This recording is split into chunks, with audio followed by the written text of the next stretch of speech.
No tienen calor, ¿verdad? ¿O sí? No. Muy bien.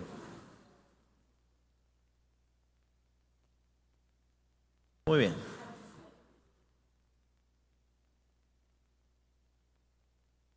Estamos en semana número 2 de esta serie que se llama Escrito en Piedra. Y estamos redescubriendo los 10 mandamientos. Y si no viniste la semana pasada, puedes buscar ahí en Facebook, en nuestra página de Facebook de la iglesia o en la página de YouTube. Y ahí está el mensaje de la semana pasada, que sirvió como una introducción para esta serie de mensajes. Pero cada mensaje va a ser un mensaje que trae un sí, es decir, por cada no de Dios, no tendrás dioses ajenos delante de mí, no te harás imagen. Hay un sí detrás de esto, que es una promesa para nosotros.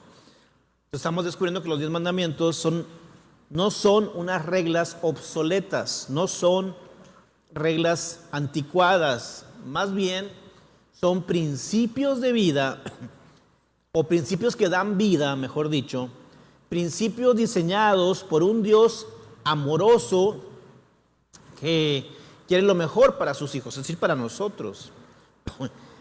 El tiempo en que Dios entrega, el tiempo en la época en que fueron dados estos 10 mandamientos, es muy revelador para nosotros. Porque Dios entregó los 10 mandamientos a la nación de Israel inmediatamente después de haber salido de Egipto.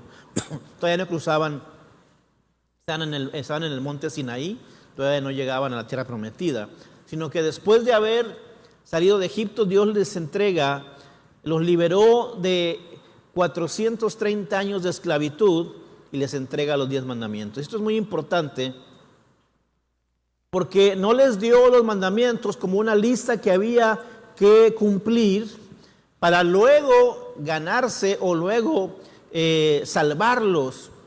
No es como que Dios dijo: llénenme esta lista de requisitos, llénenme esta lista de principios o de reglas, y luego que ya lo hayan llenado, los voy a rescatar, luego que lo hayan llenado, los voy a liberar de Egipto. No, primero los rescató, primero los liberó, los sacó de la esclavitud primero, y luego les entregó los 10 mandamientos como parámetros para que ellos pudieran disfrutar, administrar y conservar y hasta proteger su libertad, su nueva libertad.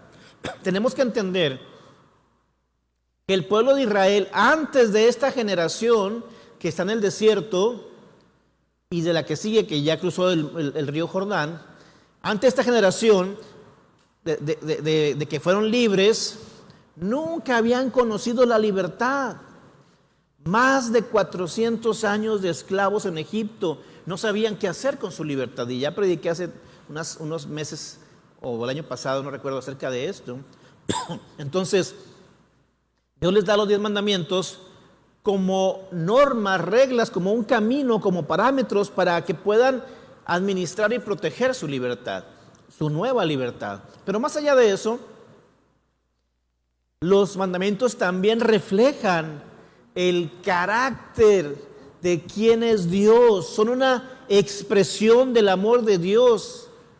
Y el paralelo es que nosotros, al igual que el pueblo de Israel, hemos sido sacados de la esclavitud. A lo mejor usted dice: no, yo nunca he sido esclavo. Bueno, la Biblia dice que sí, que hemos sido esclavos del pecado y Cristo nos ha libertado. Nosotros éramos esclavos de una vida sin propósito, de una vida desordenada. A lo mejor se convirtió usted desde muy pequeño, pero aún así Dios nos ha libertado, se compadeció de nosotros y envió a su Hijo Jesucristo para rescatarnos. Nos salvó primero, nos rescató primero, nos transformó primero y luego nos dio su ley moral para que, al igual que Israel, sepamos cómo manejar, cómo valorar, cómo proteger la libertad que ahora tenemos en Jesucristo. Los mandamientos fueron escritos en piedra, dice la tradición, dice la Biblia, que el dedo de Dios los escribió en piedra. Pero aunque fueron hechos en piedra, fueron concebidos o fueron hechos para nuestro corazón, para nuestra vida espiritual. Sí, tienen más de 3,000 años de haber sido escritos, pero siguen siendo relevantes hoy en día. Y hoy voy a presentarles el primero y segundo mandamientos juntos, porque van muy de la mano. Y juntos revelan los rasgos más profundos, más interesantes del carácter de Dios. Vaya conmigo a Éxodo capítulo 20. Como quiera, aquí va a estar en la pantalla. Versículos 2, 3, 4 y 5. Éxodo 20 del 2 al 5 dice así: Yo soy el Señor tu Dios, quien te rescató de la tierra de Egipto, donde eras esclavo. No tengas ningún otro Dios aparte de mí. No te hagas ninguna clase de ídolo, ni imagen de ninguna cosa que está en los cielos, en la tierra o en el mar. No te inclines ante ellos ni les rindas culto, porque yo, el Señor tu Dios, soy Dios celoso, quien no tolerará que entregues tu corazón a otros dioses. Extiendo los pecados de los padres sobre sus hijos. Toda la familia de los que me rechazan queda afectada hasta los hijos de la tercera y cuarta generación.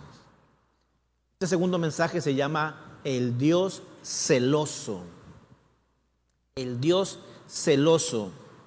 Y quizá tu primera reacción ante este título pudiera ser confusa, o en el mejor de los casos te puede provocar curiosidad. ¿Cómo que Dios es celoso? Porque cuando escuchamos la palabra celoso, o sea, de celos, generalmente lo entendemos como con una connotación negativa, como algo negativo. Pero no vengo a disculparme de parte de Dios, ni Dios mismo se disculpa por ser celoso. Él lo declara abiertamente: soy un Dios celoso. Es más adelante en Éxodo lo lleva todavía más lejos. Mire, vaya conmigo a Éxodo 34:14, va a estar ahí en la pantalla. Él dice que tiene un nombre, dice: no adores a ningún otro Dios, porque el Señor, cuyo nombre es, ¿cómo? Celoso. Es Dios celoso de su relación contigo. ¿Cómo se llama el Señor? Se llama celoso. Imagínense. O sea, Dios está abiertamente declarando que es un Dios celoso contigo. Y no solamente celoso, soy tan celoso, dice Dios, que uno de mis nombres es celoso. Yo pensaba que nada más los cubanos tenían nombres raros, se inventan nombres bien raros para sus hijos. Pero aunque también aquí en México hay nombres raros, ¿verdad? Por ejemplo, Dolores. Imagínate crecer con tus padres que te pusieron Dolores. Mamá, ¿por qué me pusiste Dolores? Ay, mijita, porque cuando naciste me diste unos dolores, ¿verdad? O otra que se llaman Soledad. ¿Por qué me dice Soledad? Ah, porque cuando me embaracé tu papá me dejó y me quedé sola, Soledad. O sea, los hispanos somos una raza rara. Nunca he escuchado a otros países decir, hey, depresión, ven para acá, háblale a tu hermana, no sé, sufrimiento. No, o sea, los hispanos tenemos nombres medio raros, ¿verdad? Y vemos aquí que Dios se nombra a sí mismo celoso. Y preguntamos, a ver, ¿cómo? Espérame, pastor. ¿Cómo que se llama a sí mismo celoso? Celoso, sí, celoso. ¿Por qué? Porque nosotros vemos el celo como algo defectuoso, como algo inmaduro.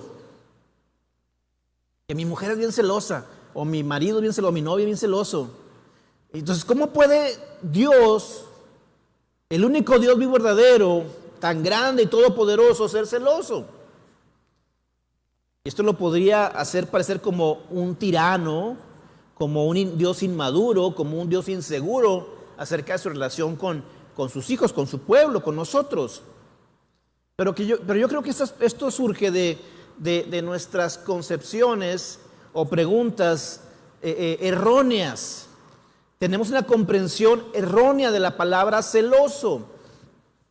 Porque repito, cuando nosotros pensamos en celos, pensamos en la inseguridad, en el egoísmo, en la envidia de una relación, pensamos en una relación tóxica, ¿verdad? Luego nos imaginamos a un exnovio amargado, o a una exnovia tóxica y controladora, a un vecino resentido con el coche nuevo de su otro vecino. Por supuesto, si tratamos de atribuirle eso a Dios, pues entonces va a sonar como un Dios inmaduro, contradictorio. Y no es concebible en nuestra cabeza. Pero si vamos a entender el celo de Dios, debemos reconsiderar y debemos comenzar por nuestra propia comprensión del término.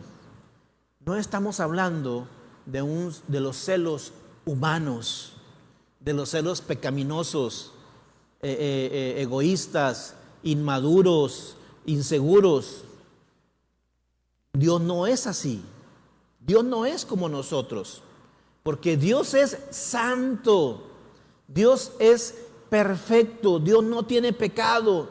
Entonces, el celo al que nos referimos, o al que se refiere la Biblia, es un celo legítimo. Es un celo legítimo, es decir, un celo santo, un celo puro. Codiciar lo que no tienes es pecado, pero celar lo que te pertenece por derecho no es pecado. Pero le explico de esta manera. Es como el matrimonio. Por ejemplo, es una buena analogía entender que el primer mandamiento se puede comparar con la relación de pareja.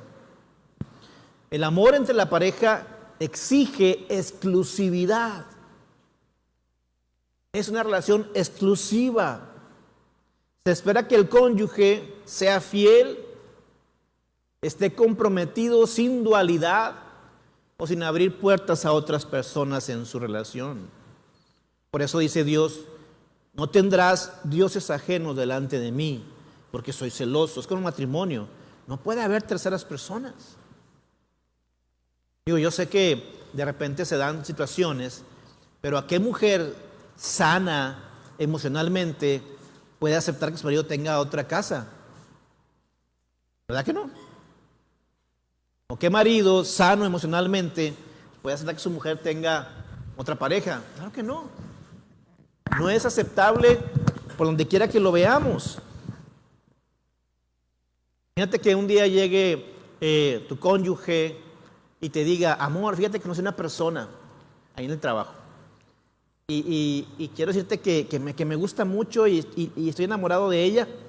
Y voy a pasar mucho tiempo con ella, pero no te preocupes, también estoy enamorado de ti. Las amo a las dos, porque soy una persona con mucho amor. Y voy a cuidarte a ti, la voy a cuidar a ella. Y un día ustedes pueden ser amigas. ¿Qué pensarían ustedes?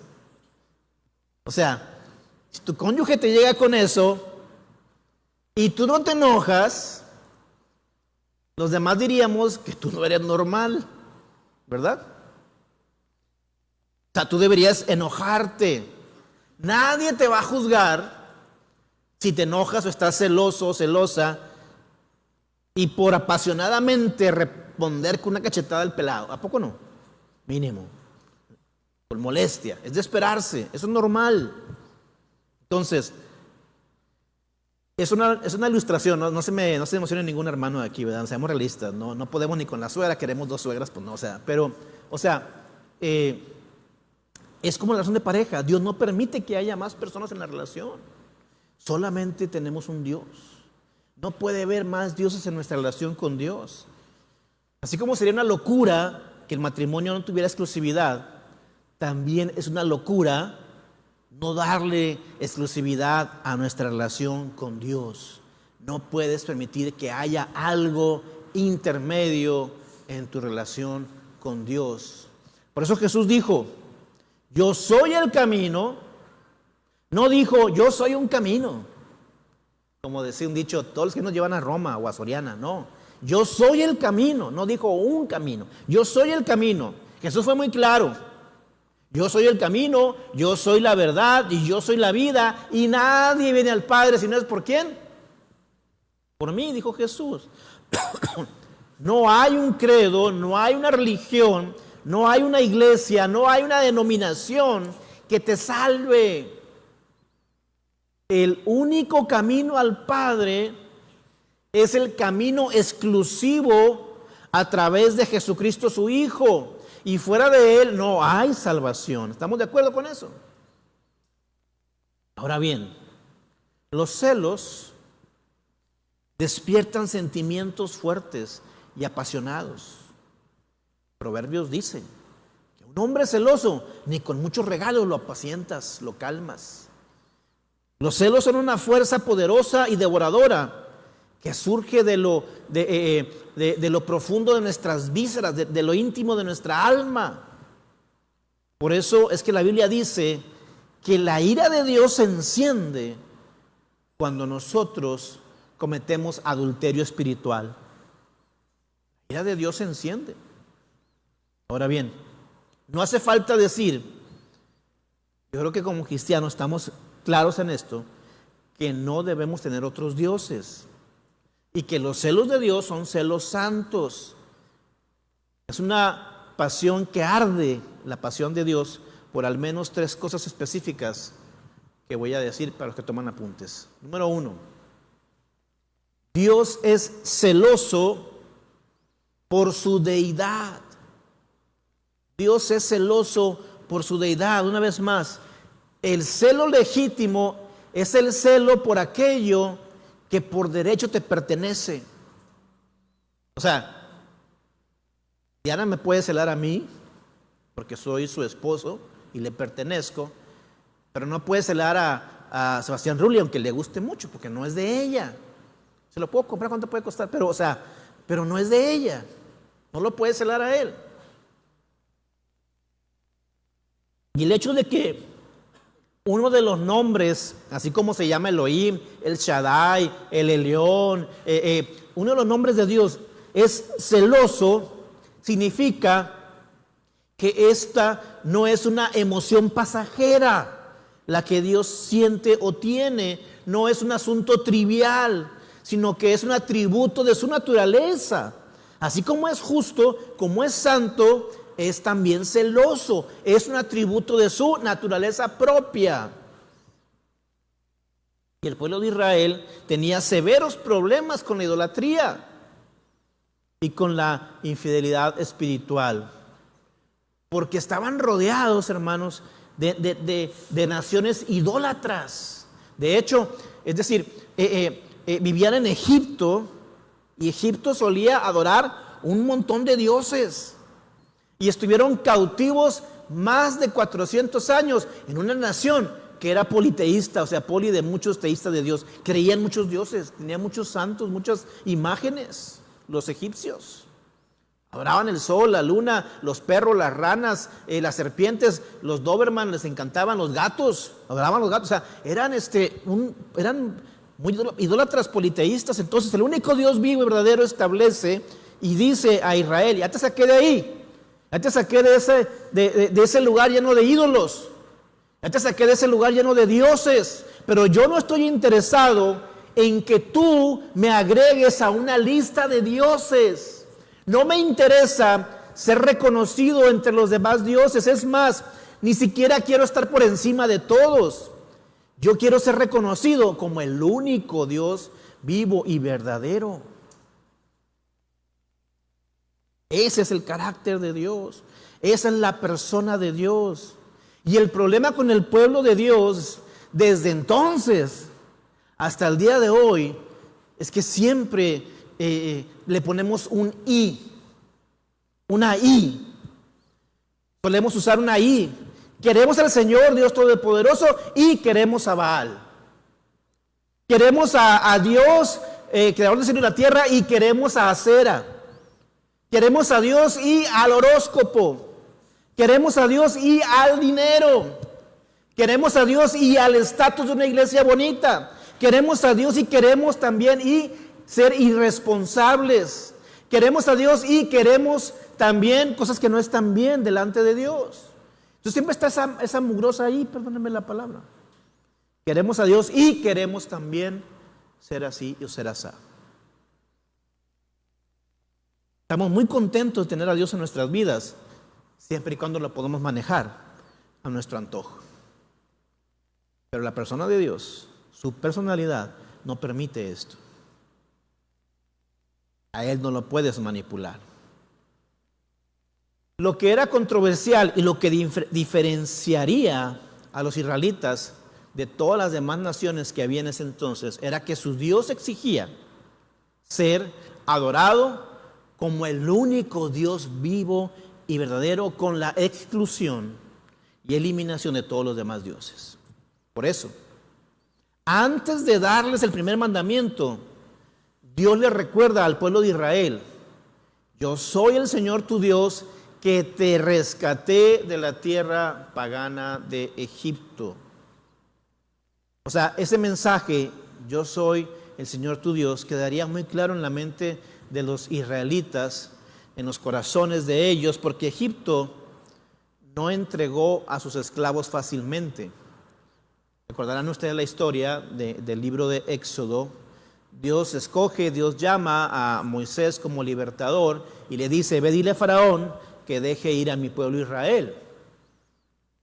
Pero Faraón no quiso y los egipcios no querían dejar ir a sus esclavos. Entonces Dios tuvo que desatar, fíjense bien, no se me pierdan, una serie de juicios conocidos como las 10 plagas. Las 10 plagas de Egipto. Cada una de esas plagas, escúchame bien, fue no solo una demostración del poder de Dios para obligar a Faraón a liberar a los hebreos, cada una de esas plagas también fue una derrota de un supuesto dios egipcio. O sea, en cada plaga Dios estaba venciendo y diciendo: soy más poderoso que los dioses de Egipto. Es algo que quizá muchos de ustedes no habían considerado, pero cada una de esas plagas era una derrota de algún dios de los egipcios. Por ejemplo, los egipcios creían que el río Nilo eran las venas de su diosa Osiris. Entonces, cuando el Dios de Israel convierte el agua en sangre, es como si Dios estuviera diciendo: Osiris a mí no me hace nada y esto se está desangrando porque yo quiero desangrar a Osiris. Y lo hacía frente a sus adoradores. Es decir, yo soy más grande que Osiris. Por ejemplo, los egipcios consideraban a las ranas como sagradas. No debían ser tocadas ni tampoco asesinadas o aplastadas las ranas. Entonces, Dios desata una plaga de ranas y después mata por montones a todas las ranas. Como si estuviera diciendo: el Dios de las ranas a mí no me hace nada. Y así, el Dios de la fertilidad, el Dios de la agricultura, de la salud, fueron inservibles ante el Dios de Israel. Cuando la oscuridad cubrió la tierra de Egipto, Dios estaba demostrando su dominio sobre el sol, que ellos consideraban y lo adoraban como un Dios. Finalmente, con la muerte de los primogénitos, Dios establece su supremacía sobre todos los dioses de Egipto, demostrando su control sobre la vida y la muerte. Las 10 plagas fue una demostración del único Dios vivo verdadero, silenciando a todos los dioses impostores de Egipto. Entonces, el mensaje de Dios, cuando Él dice: yo soy tu Dios, que te rescató de la tierra de Egipto, el mensaje era claro para los israelitas. Él les estaba diciendo: antes de poder obedecerme como el Dios de los 10 mandamientos, tienen que temerme como el Dios de las 10 plagas. Antes que disfruten los mandamientos que dan vida, deben recordar que las 10 plagas trajeron muerte y prohibió la adoración de cualquier otro, porque, como acabo de demostrarles, no existen otros dioses. No hay otros dioses aparte de mí, dice el Señor. Yo soy el creador de todas las cosas. Yo soy el creador del sol. soy el creador de la luna, soy el creador del ser humano, creador de todo, y te prohíbo depositar tu fe en ninguna otra cosa creada, más que en el creador que soy yo, dice el Señor. Y aquí es donde el mandamiento se aplica a muchos de nosotros, porque muchos están pensando, pastor, yo no tengo problemas con el primer mandamiento, ni con el segundo, porque yo no me inclino ante ningún Dios. Yo no tengo ninguna imagen en mi casa, ninguna virgen, ningún santito. Pero aun cuando afirmamos verbal o intelectualmente que no tenemos otros dioses, la pregunta es, ¿qué estamos haciendo en la práctica? En la práctica, si somos honestos, muchos vivimos como si tuviéramos otros dioses, poniendo con demasiada frecuencia nuestra confianza en otras cosas antes que en Dios.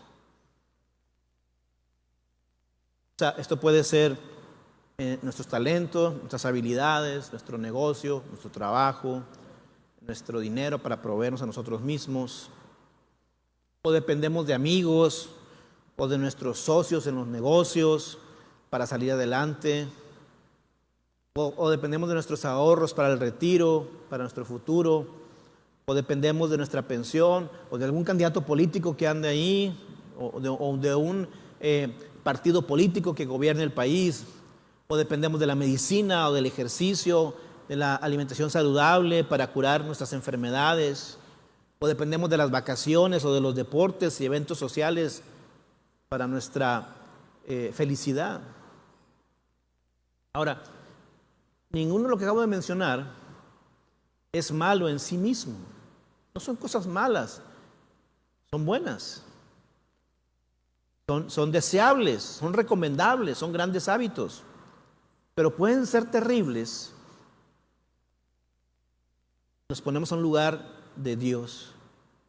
Cuando pones en primer lugar esas cosas que a Dios mismo, cuando tu amor está en estas cosas, entonces toman un lugar de Dios y se convierten en un ídolo en tu corazón. Y Dios tiene una manera de derribar siempre los ídolos.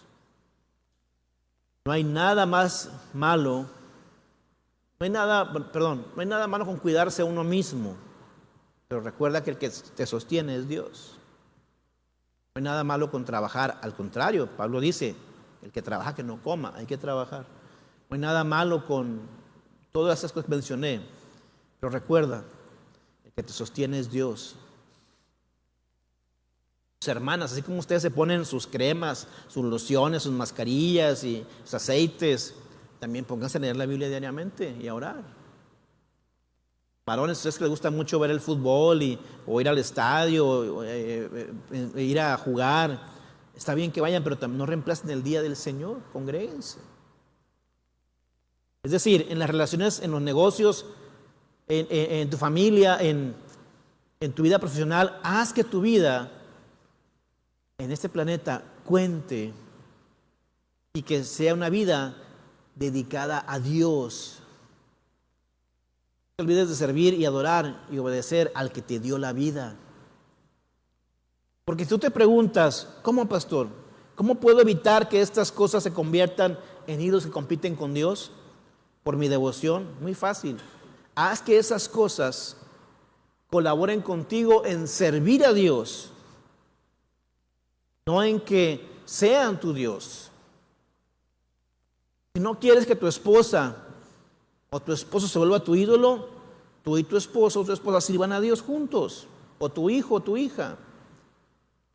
Si tú no quieres que tu dinero se convierta en un ídolo, tú y tu dinero sirvan a Dios.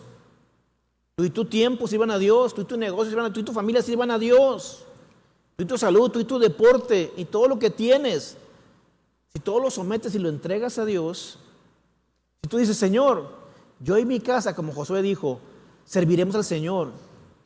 Cada cosa que tengo, cada recurso, cada victoria, cada logro, te vamos a servir. No confío en esas cosas, confío en que tú me las diste. Y si me las diste, entonces te las regreso en servicio, en adoración a ti. Porque Dios es un Dios celoso de su deidad. Número 2, Dios es celoso de su soberanía. Y aquí ponte el casco y el cinturón porque es un punto más corto, más breve, pero el que más duele. Porque la soberanía de Dios quiere decir que Él es el Dios único y verdadero y por lo tanto soberano sobre todas las cosas. Es decir, Él tiene el control máximo. Él tiene máxima autoridad, poder y sabiduría sobre todas las cosas. Él es soberano.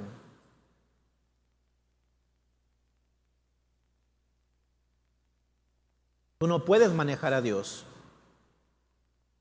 Tú no puedes manipular a Dios. ¿Sí? Oramos, a veces ayunamos, pero aun cuando ayunemos y oremos, no podemos manipular a Dios. Él es soberano. Él hace lo que Él quiere. Mira lo que dice el Salmo número 103, versículo 19. Dice: el Señor ha hecho de los cielos su trono. Desde allí gobierna ¿cuánto? Todo. Y porque Dios es soberano y porque Él gobierna, quiere decir que Él sabe lo que es mejor en cada situación de tu vida. Él es el creador, Él es perfecto, Él es bueno, Él todo lo ve, Él tiene un plan ideal y perfecto para ti.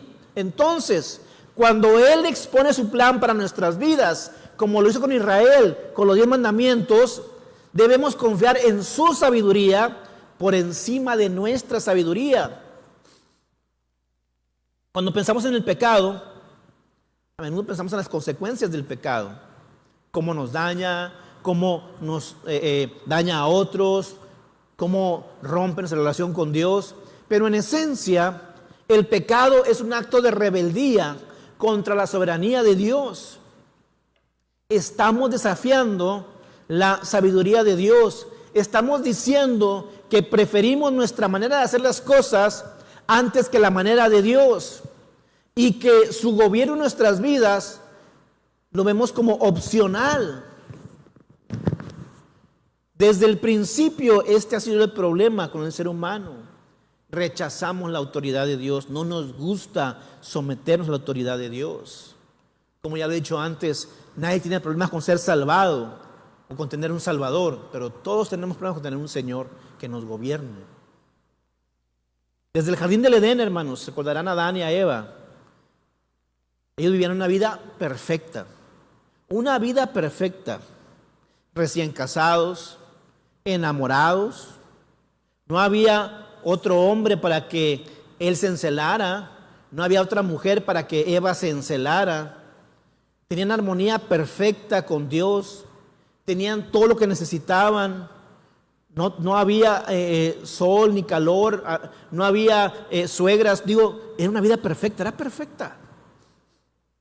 Sin embargo, cuando la serpiente tienta a Eva, el argumento de Satanás se basa en socavar la autoridad de Dios. Mira lo que dice Génesis 3, versículo 1. Y pon mucha atención en esto que voy a decir. Dice: la serpiente era el más astuto de todos los animales salvajes que el Señor Dios había hecho. Cierto día le preguntó a la mujer: ¿de veras Dios les dijo que no deben comer del fruto de ninguno de los árboles del huerto? Mira lo que es este versículo. La primera vez que en la Biblia, en esta versión, traducción viviente, capítulo 1 de la Biblia, capítulo 2 de Génesis, cuando habla de Dios, siempre dice el Señor Dios. Siempre dice, Señor Dios, te voy a decir a ti, el Señor Dios hizo, el Señor Dios, cada que nombra a Dios dice el Señor Dios. Pero noten que la serpiente quita la palabra Señor. Cuando se dirige a Eva le dice: ¿de veras Dios les dijo? Ya no el Señor Dios, nada más Dios les dijo. Y aquí suceden dos cosas. El diablo omitió la palabra Señor. Solo usó la palabra Dios, que es la palabra Elohim, donde se reconoce a Dios como creador. Pero la palabra Señor, que es Yahvé, reconoce a Dios como soberano y como máxima autoridad. Se elimina la palabra Yahvé. Y la segunda cosa que sucede es que la serpiente miente con que Dios les dijo que no podían comer de ningún árbol del huerto. Eso no es cierto. Dios les dijo que no podían comer nada más de uno y todos los demás podían comer. Pero Satanás sabe que en el momento que dejas de reconocer a Dios como el Señor, Dios de tu vida, el soberano Dios, la máxima autoridad de tu vida, Satanás te quiere llevar ahí para poderte engañar. Él sabe que es ahí donde vas a caer en sus mentiras cuando dejas de ver a Dios como tu Señor que te gobierna. Entonces, parece un detalle pequeño, pero es una omisión significativa que pretendía distanciar a Eva de la soberanía de Dios, haciéndola cuestionar no solo el mandamiento de no comer del árbol prohibido, sino cuestionar el carácter de Dios. Es decir, Satanás estaba plantando la idea de que el gobierno de Dios era demasiado restrictivo y por eso debían considerarlo no como algo soberano, sino como algo opcional. Debían rechazar el mandato de Dios. Él les estaba planteando en la cabeza a Adán y a Eva que ellos mismos podían determinar el bien y el mal por sí mismos. Y lo consiguió. Y hasta el día de hoy la gente cree que puede decir que es bueno y que es malo. Y por eso entramos en un mundo de relativismo, donde cada sociedad dice lo que es bueno y lo que es malo. Y con el paso del tiempo van cambiando los principios. Y el hombre, el ser humano va cambiando y a lo malo le llama bueno y a lo bueno le llama malo. Y al comer el fruto, Adán y Eva no solo rompieron la regla, la primera regla, rompieron el corazón de Dios, declarando su independencia de la autoridad de Dios. Y cada vez, mis queridos hermanos, que pecamos, hacemos lo mismo. Nos rebelamos ante Dios. Básicamente cuando pecamos, le estamos diciendo a Dios, yo decido qué es mejor para mí. Yo sé lo que tú dices, yo sé lo que tú estableces, he leído la Biblia, pero yo decido, yo voy a definir lo que está bien para mí y lo que está mal. Yo quiero gobernar mi propia vida. Y eso quebranta el corazón de Dios. Dios es soberano.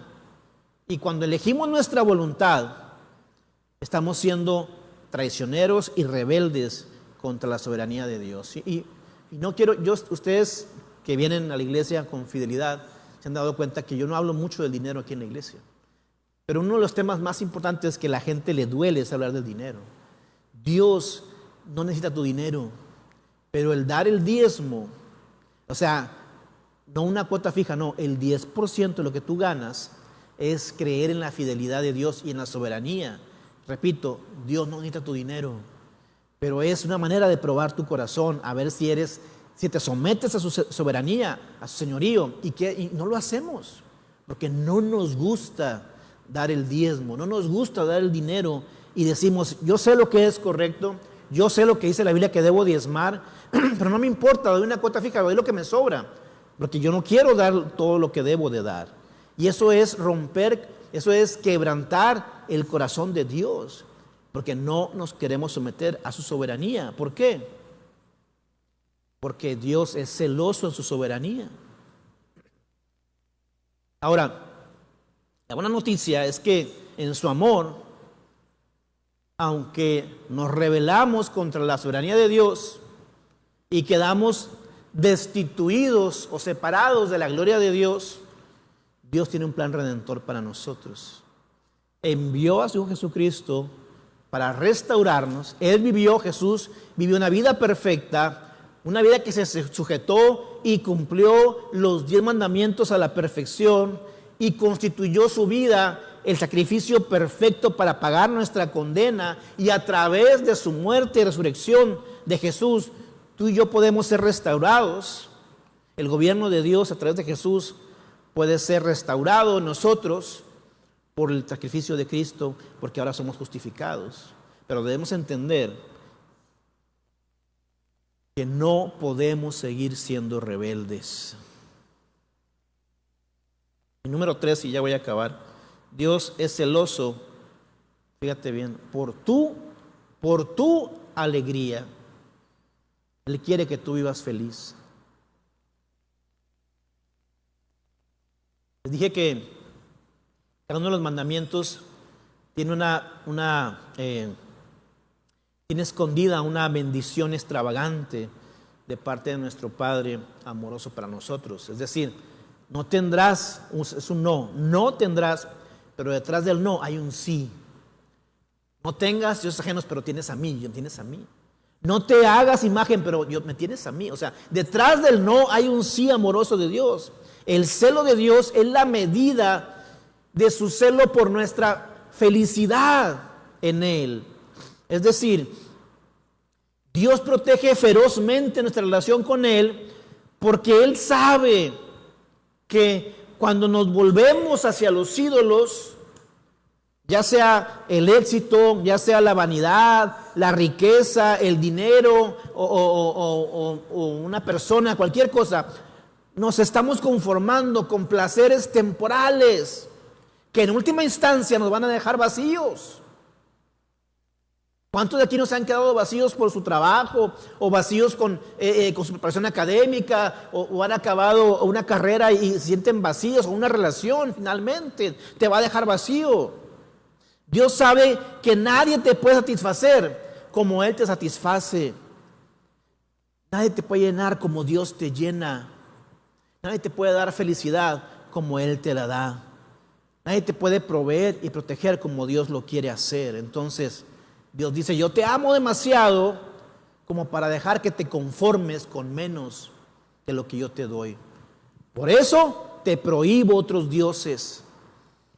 Porque al alejarte de mí, como el mayor tesoro, te alejas de tu mayor bendición y felicidad. Dios es celoso de tu felicidad. Vaya, en palabras coloquiales, no quiere que la riegues, que te acerques a Él. Él anhela que experimentemos la vida abundante que proviene de permanecer en su presencia. En otras palabras, lo más amoroso que Dios puede hacer por nosotros es exigirnos nuestra total devoción. Es exigir que le pongamos a Él como lo más importante en nuestras vidas. La bendición escondida en la prohibición, no tengas otros dioses, es esta: me tienes a mí. Y si me tienes a mí, no te hace falta nada. Si me tienes a mí, lo tienes todo. Si me tienes a mí, tienes la protección, tienes santidad, sanidad, transformación, virtud, sabiduría, poder y tienes la vida eterna. Primera de Juan 5:11 dice el apóstol Juan, el que tiene al Hijo tiene la vida. Y Jesús hace eco de este primer mandamiento de Éxodo 20 en Mateo 10:37. Voy a leer.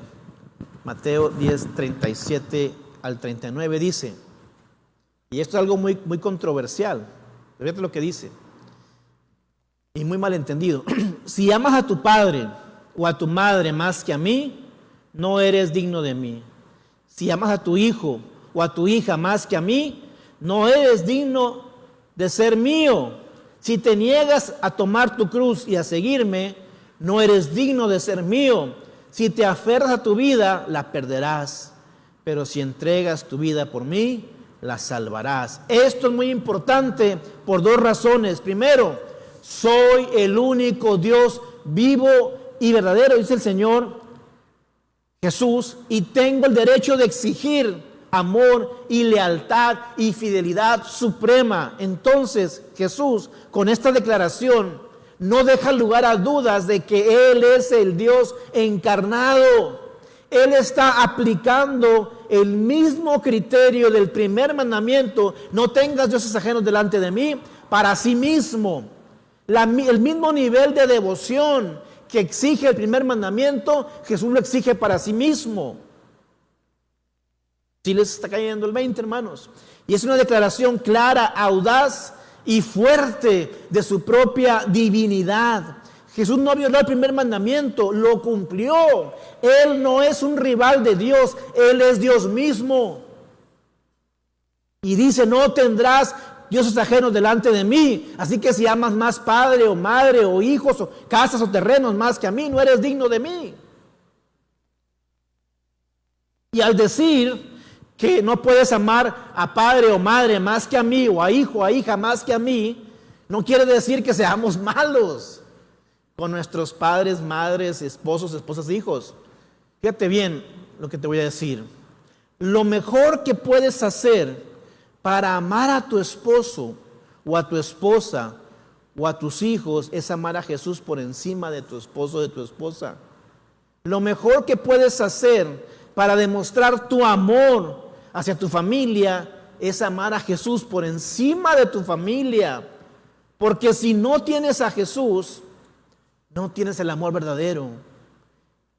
Y si no tienes el amor verdadero, no sabes dar amor. Recuerda, Dios no tiene amor, Dios es amor.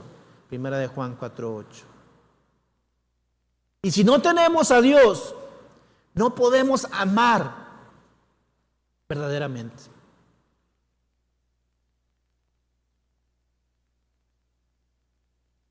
Así de simple.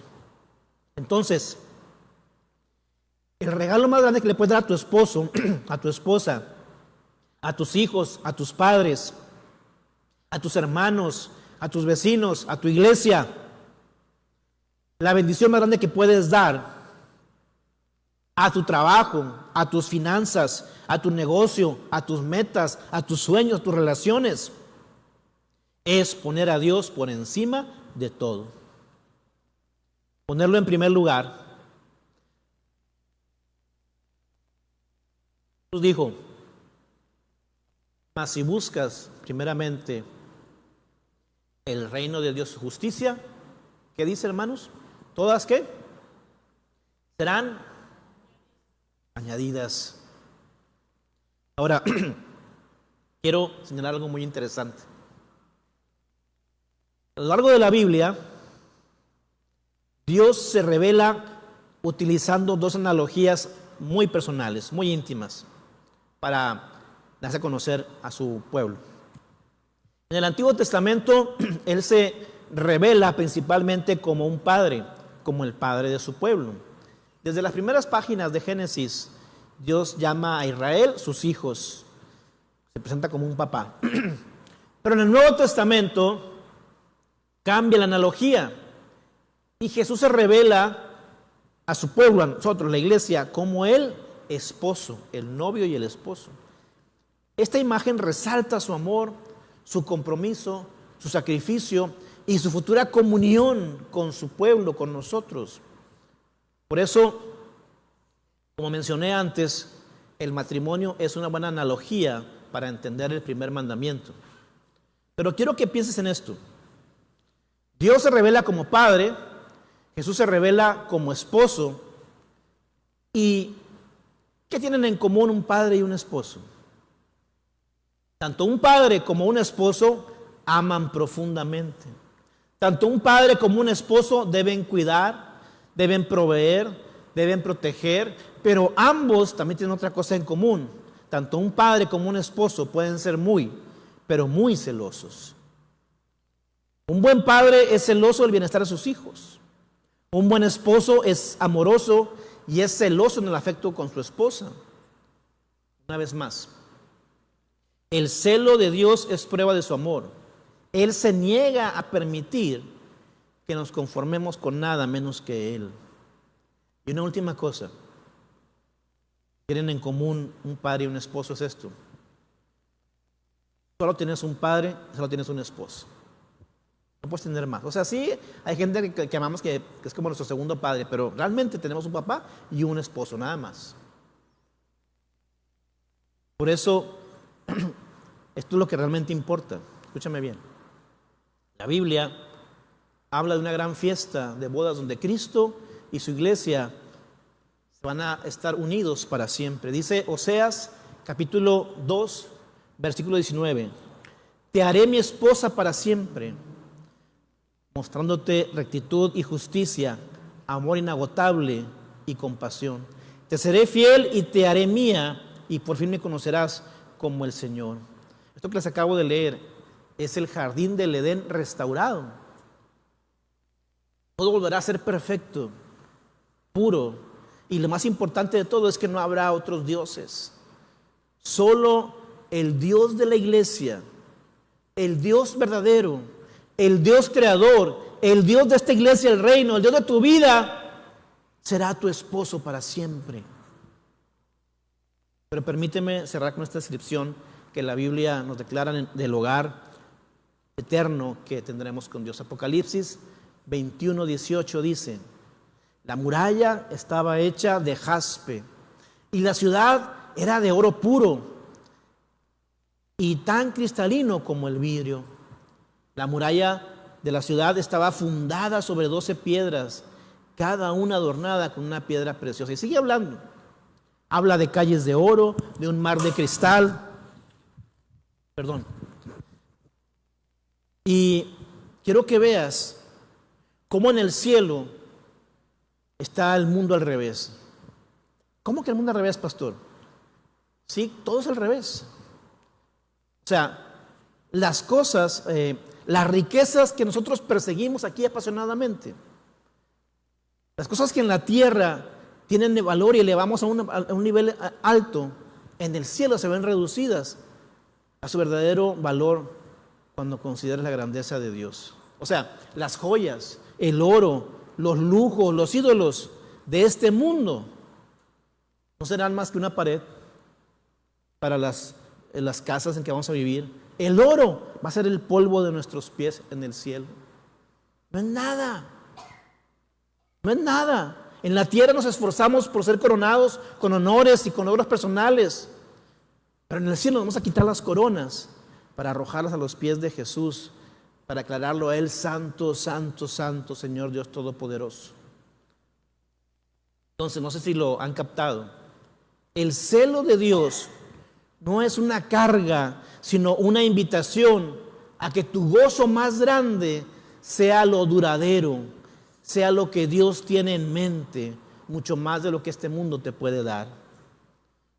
¿Por qué esperar hasta la eternidad para valorar lo que Dios valora? ¿Por qué esperar hasta el cielo para descartar inútil lo que Dios ya descarta como inútil? Él dice: las riquezas que tú persigues aquí, allá estarán bajo tus pies. Yo te quiero dar un tesoro más grande, algo que no se pudre, algo que no se corrompe, algo que nadie te puede quitar. Lo que el mundo no te da te lo puede quitar, pero lo que yo te doy nadie te lo puede quitar, dice el Señor. Yo vengo a bendecirte, y lo que yo bendigo nadie lo puede maldecir, dice el Señor. No tengas dioses ajenos delante de mí. Aprende a descansar en el gozo que yo te doy, porque mi celo es mi manera de decirte que me tienes a mí y te amo demasiado como para permitirte que te conformes con algo menor. Ese es el amor de Dios, y por eso nos prohíbe otros dioses, porque no existen.